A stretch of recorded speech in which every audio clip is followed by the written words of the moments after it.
Hello, thank you for watching my movie. Welcome. Here I will show you a watercolor landscape painting. Well, one of them I like to do. Landscape with a tree. So first I have wetted my paper with a spray with clear water to add melted colors for the background. So there's blue for the sky, pink, magenta, ochre, yellow, ochre, and then on the bottom of the page there is sap green and green earth and some darker greens, perylene green, to make the ground, the grass. And for the background of the landscape I use colder colors, bluer colors, and also some turquoise, and the foreground is really warm with sap green, darker green, and burnt sienna orange.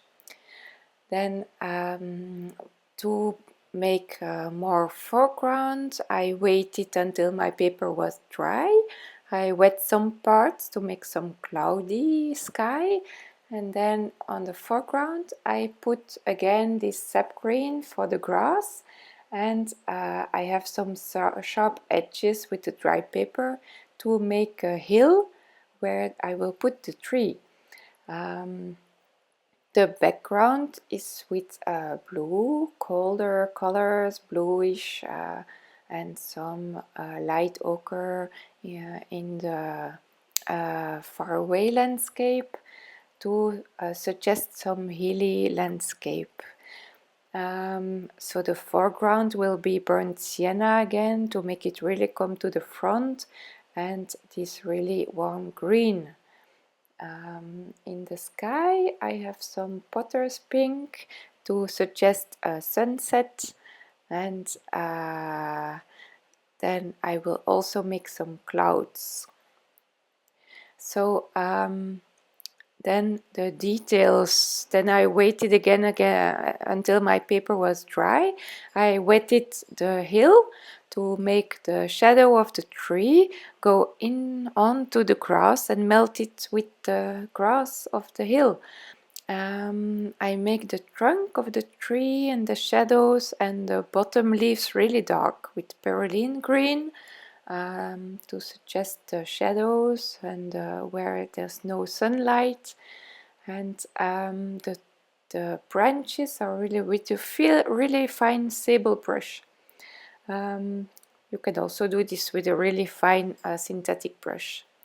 The top of the leaves will be warmer green, the same green than the grass, and some bluish, really light.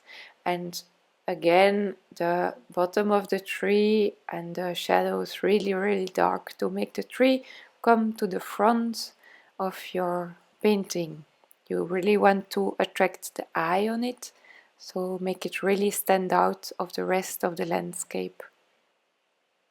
For the details, so this is a really fine sable brush, and the background was made with first wide Japanese brush with goat hair and bamboo, and then also a bigger sable brush to make the washes. And then, so when your paper is dry, you can put all the detailing you want and give more structure to the painting. You will want some structure and detailing to come to the front of your painting.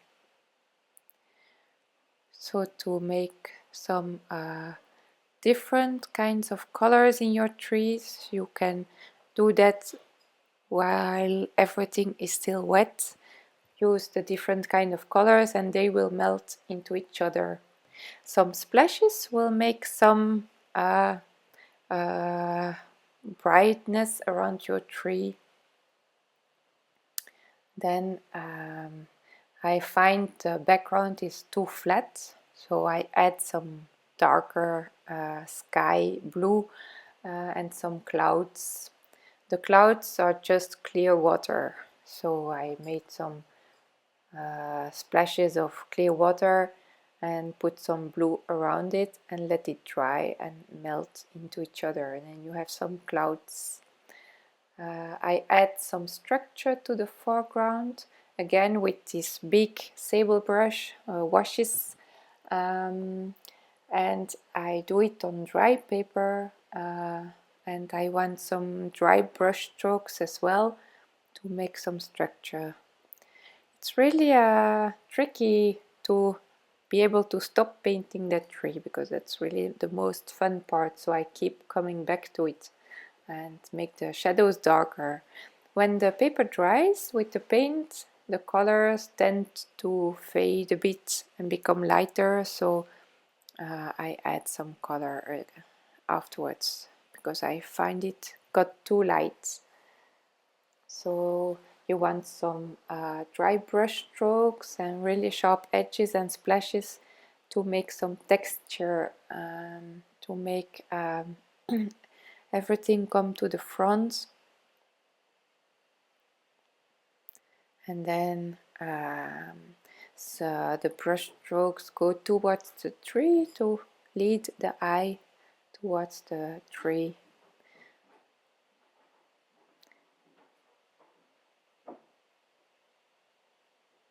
Again, some splashes to bring some liveliness to the painting. The splashes tend to go into the sky as well, so you want to take it away immediately before it gets dry.